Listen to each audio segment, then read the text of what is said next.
हर हर महादेव. नमस्कार, मी निशिकांत. हा व्हिडिओ नर्मदा परिक्रमा करणाऱ्यांसाठी खास आहे. ज्या व्यक्तींनी यावर्षी नर्मदा परिक्रमा करण्याचा निर्णय घेतलेला आहे, जे यावर्षी नर्मदा परिक्रमेसाठी निघणार आहेत, हा व्हिडिओ त्यांच्यासाठी आहे. त्यामुळे तुमच्या ओळखीमध्ये जेवढे नर्मदा परिक्रमेशी निगडित लोक असतील त्या सगळ्यांना हा व्हिडिओ नक्की शेअर करा, कारण त्यांच्यासाठी अतिशय महत्त्वाची गोष्ट आहे. ज्या लोकांनी 2023 म्हणजे आता चातुर्मास संपल्यानंतर बरेच जण परिक्रमेला सुरुवात करतील, पायी नर्मदा परिक्रमेला सुरुवात करतील. अनेक जण दसऱ्यापासून सुरुवात करतील, काही महामूर्ख आत्ताच निघालेत. तर यावर्षी परिक्रमा करणाऱ्या प्रत्येकाला माझी हात जोडून विनंती आहे की परिक्रमा करू नका. परिक्रमा करणं टाळा. यावर्षी परिक्रमा नाही केली तर काहीही बिघडत नाही. उलट जे होईल ते चांगलंच होईल. यामागे कारण काय सगळ्यांना माहिती आहे की नर्मदा क्षेत्रामध्ये प्रचंड पूर आला होता. 1 महिना सुद्धा झाला नसेल. त्याचे दृश्य, त्याच्या न्यूज सगळ्यांनी बघितल्या. प्रचंड पाणी भरलं होतं. अनेक मंदिरं, अनेक आश्रम, अनेक धर्मशाळा, अनेक गावोच्या गावं पाण्याखाली गेली होती. सगळ्यांना माहिती आहे. आणि अजूनही पाणी जरी ओसरलं असलं तरी अजूनही परिस्थिती पूर्वीसारखी नाही. अनेक आश्रम अजूनसुद्धा व्यवस्थित सुरू झालेले नाहीत. आश्रमांमध्ये अजूनसुद्धा अनेक ठिकाणी गाळ, काही ठिकाणी साचलेला आहे. मंदिरं अजूनही पूर्वीसारखी व्यवस्थित सुरू झालेली नाही. अनेक मंदिरं मोडकळीस आलेली, अनेक आश्रम तुटलेले आहेत. धर्मशाळा मोडकळीस आलेल्या आहेत. तिथे जी वर्षानुवर्ष व्यवस्था होती ती व्यवस्था आता तिथे नाही. आणि ती व्यवस्था उभी करण्यासाठी अनेक जण झटत आहेत. त्याच्यामध्ये त्या आश्रमातले संन्यासी असतील, त्यांचे भक्त असतील, त्यांचे शिष्य असतील आणि इतरही अनेक लोक रात्रंदिवस झटत आहेत. पण तरीसुद्धा लवकर ती सिच्युएशन रिकवर होईल असं वाटत नाही, कारण झालेलं नुकसान प्रचंड आहे. प्रचंड नुकसान झालेलं असल्यामुळे रिकवर व्हायला सुद्धा तेवढाच वेळ लागणार आहे.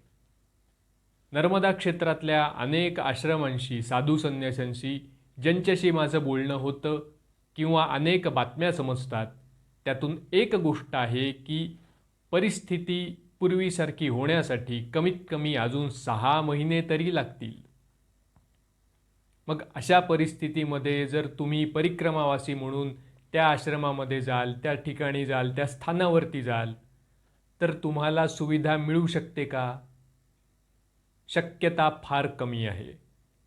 संन्यासी, साधू, महात्मा, त्यांचे शिष्य जीवाचं रान करून परिक्रमावासींना गैरसोय होणार नाही याची काळजी घेण्यासाठी आत्तापासून झटतायत.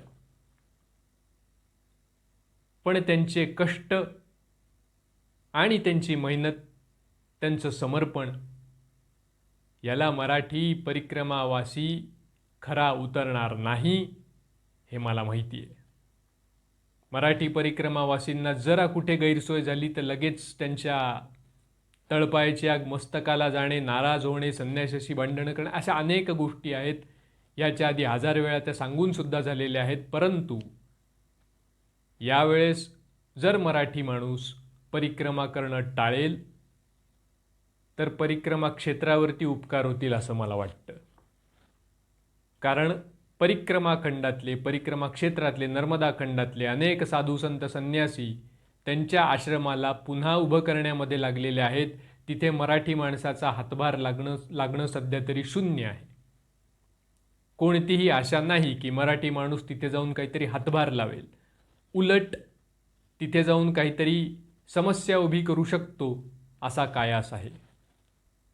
त्यामुळे स्वतःला तसदी करून न घेता जर तुम्ही यावर्षी परिक्रमा केली नाही, मराठी परिक्रमावासियांसाठी ही खास विनंती आहे की यावर्षी जर तुम्ही परिक्रमा केली नाही तर अनंत उपकार होतील. परिक्रमा करू नका. घरी बसून इतर कोणतं अनुष्ठान करा किंवा तुम्हाला जे हवं ते करा, पण परिक्रमा करू नका. तरीही मला माहिती आहे मराठी माणसं ऐकत नाहीत. नाही म्हणलं की त्यांना फार चेव चढतो की नाही आता मी करणार.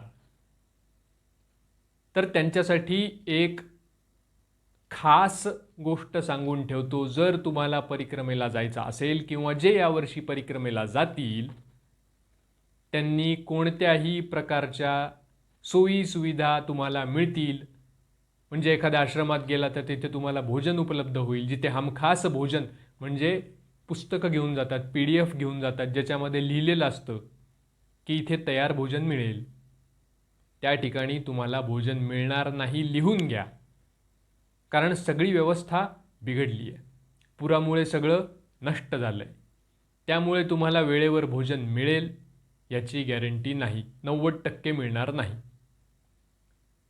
राहण्याची, बसण्याची, झोपण्याची सुविधा व्यवस्थित आधीसारखी होईलच याची काही शाश्वती नाही. ह्या सगळ्याची मनाशी तयारी करूनच तुम्ही परिक्रमेला निघा.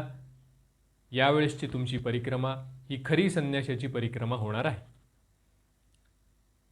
जर तुम्ही संन्यासी कसे परिक्रमा करतात हे बघितलं असेल तर त्यात तुम्हाला कळेल की संन्यासी हे कमीत कमी गरजा, मिळालं तर जेवण, नाही मिळालं तर तसेच राहतात. झोपायला जागा मिळाली तर ठीक, नाही तर जिथे जागा मिळेल तिथे झोपतात. अशा प्रकारे तुमची परिक्रमा होणार आहे.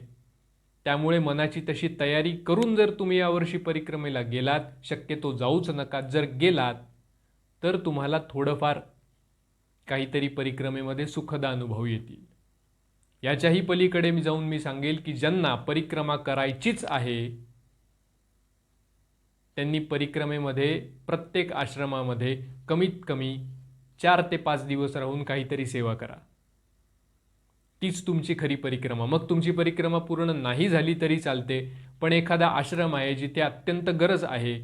कारण आता परिक्रमा क्षेत्रामध्ये असं आहे की अनेक आश्रमांना पैसे नाही आहेत.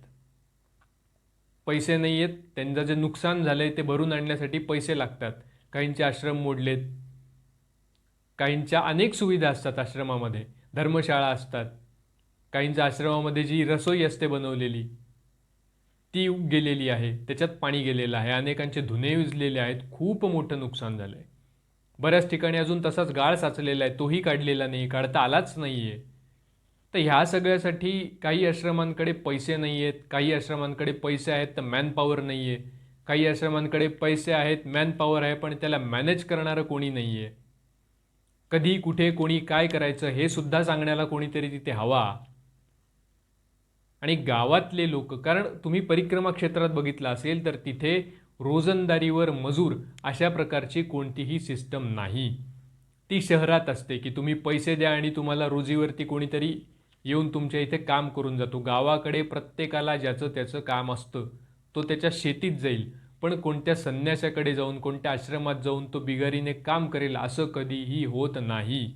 आणि जे सेवा देणारे बघत असतील मोजके, हाताच्या बोटावर मोजणे इतके, त्यांना सुद्धा त्यांच्या संसाराचे व्याप आहेत, ते तरी बिचारे किती करतील. मग अशा वेळेस तुम्ही परिक्रमावासी म्हणून, मैयाची सेवा म्हणून जर तिथे उभे राहिलात, संन्याशांना मदत केली, तर मराठी माणसाचं नाव अजरामर होण्यासाठी ही खूप मोठी संधी आहे. की आमचा आश्रम एवढ्या हालाखीच्या परिस्थितीत होता, पण मराठी माणसं आली, परिक्रमावासी आले आणि त्यांनी मदत करून हा आश्रम आम्हाला पूर्ववत करून देण्यासाठी मदत केली. संन्यासी तुमचं नाव का घेणार नाही? तर ही संधीसुद्धा आहे की इतक्या वर्ष जो मराठी माणसाच्या नावाला बट्टा लागलाय परिक्रमेत, तो तुम्ही साफ करू शकता. काहीतरी छान, काहीतरी वेगळं, काहीतरी नवीन परिक्रमेत तुम्ही करू शकता. भले ही परिक्रमा पूर्ण नाही झाली तरी चालेल, पण एखाद्या आश्रमात 6 महिने, 3 महिने, 2 आठवडे, 1 आठवडा, 8 ते 10 दिवस तुम्ही जर राहिलात, तिथे मदत केली, सेवा केली, तर ह्यापेक्षा मोठी मैयाची सेवा, मैयाची भक्ती, मैयाप्रती समर्पण कोणतंही नाही.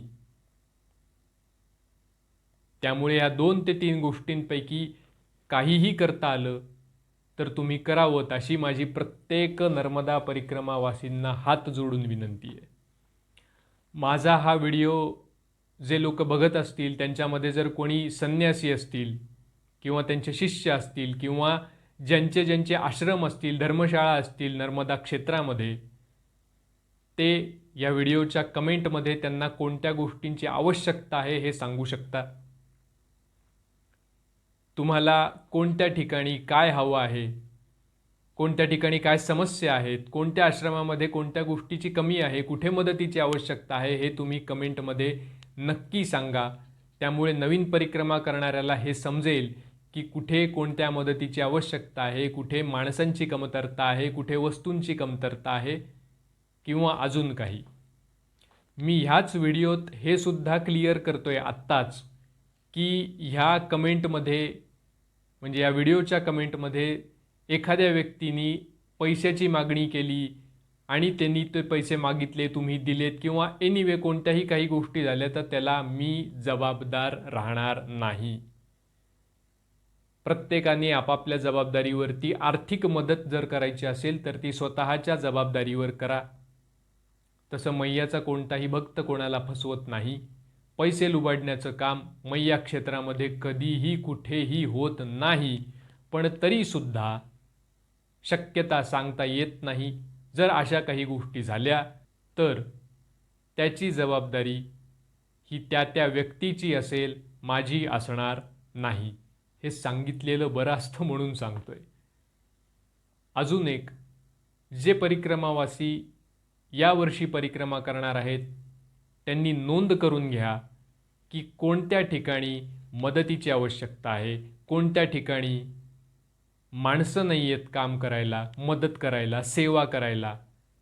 आणि जर तुम्ही आधीच अशी माहिती घेत राहिलात तर तुम्हाला सोपं जाईल की कोणत्या ठिकाणी जाऊन आपल्याला मदत करायची, कुठे जाऊन आपल्याला थांबता येईल, कुठे आपल्याला सोय मिळेल, कुठे आपल्याला मिळणार नाही सोय, कुठे गैरसोय आहे तिथे तुम्हाला उभं राहता येईल की इथे गैरसोय होती आहे, इथे मी उभा राहीन किंवा माझ्यासारखे अजून 4-5 जण आहेत. अजून एक महत्त्वाची गोष्ट, यावर्षी जर खरंच तुम्हाला सेवा करण्याची संधी आहे, म्हणजे तुम्हाला जर सेवा करण्याची इच्छा आहे, तुम्हाला जर वाटतंय की आपण सेवा करावी परिक्रमा क्षेत्रामध्ये, तर तुम्ही तुमच्यासोबत अजून 4-5 जण घेऊन जाऊ शकता. फक्त एखाद्या आश्रमात जाऊन तिथे सेवा करणे एवढाच तुमचा उद्देश असेल. भलेही तुम्ही परिक्रमेत असलात तरी उद्देश तो असेल की तुम्ही प्रत्येक आश्रमामध्ये जाऊन सेवा कराल, इतर कोणत्याही गोष्टी करणार नाहीत. नाहीतर तिथे जाऊन त्या आश्रमामधलं धान्य संपवणे, त्या आश्रमामधलं जेवण संपवणे, त्या आश्रमामधल्या सगळ्या वस्तूंचा उपभोग घेऊन त्यांना अडचण होईल अशा गोष्टी करणे, असं करणार असाल तर त्याचा उपयोग नाही. पण खरंच जर तुमची मनापासून इच्छा असेल, तुमचं समर्पण असेल, तर तुम्ही ग्रुपनी जाऊन तिथे श्रमदान करू शकता, मदत करू शकता. दिवस ठरवा की आज या आश्रमात जाऊन या बाबाजींना मदत करायची आहे. 3 दिवस तिथे थांबा, सगळी मदत करा. तुम्ही त्यांचा आश्रम पुन्हा उभा करून देऊ शकता. फुल न फुलाची पाकळी तुमची काहीतरी मदत होईल. तुम्ही या गोष्टी करू शकता, परिक्रमेत असताना सुद्धा आणि नसताना सुद्धा. पण फक्त एक काळजी घ्या की तुमच्यामुळे परिक्रमा क्षेत्रात, नर्मदा खंडात कोणालाही काहीही त्रास होता कामा नये. जर तुमच्यामुळे कोणाला त्रास होत असेल तर त्याचे भोग तुम्हाला परिक्रमा क्षेत्रातच भोगावे लागतील. ते काय असतील, किती भीषण असतील याची कल्पना तुम्ही करू शकता. ज्यांना ज्यांना वाटतं की नर्मदा मैया तर खूप प्रेमळ आहे, दयाळू आहे, अजिबात नाही. ती साक्षात भगवती आहे. त्यामुळे तिच्या किनारी झालेल्या चुकीच्या गोष्टींचा दंड ती 10 पटीने तिच्याच किनाऱ्यावरती तुम्हाला भोगायला लावते. अशी सुद्धा अनेक उदाहरणं आहेत. त्यामुळे सावधान. परिक्रमा क्षेत्रामध्ये समर्पित भावनेने जा आणि जेवढी सेवा करू शकाल तेवढी सेवा करा. आणि ज्यांच्या ज्यांच्या आश्रमांमध्ये काही आवश्यकता आहे, धर्मशाळांमध्ये काही गरज आहे, त्यांनी नक्की कमेंटमध्ये या गोष्टी सांगा, नमूद करा. जागा, स्थान, आश्रम सगळ्या गोष्टी तुम्ही सांगू शकता, जेणेकरून तुम्हाला कोणत्या पद्धतीची काय मदत हवी आहे हे सुद्धा कळेल. हर हर महादेव.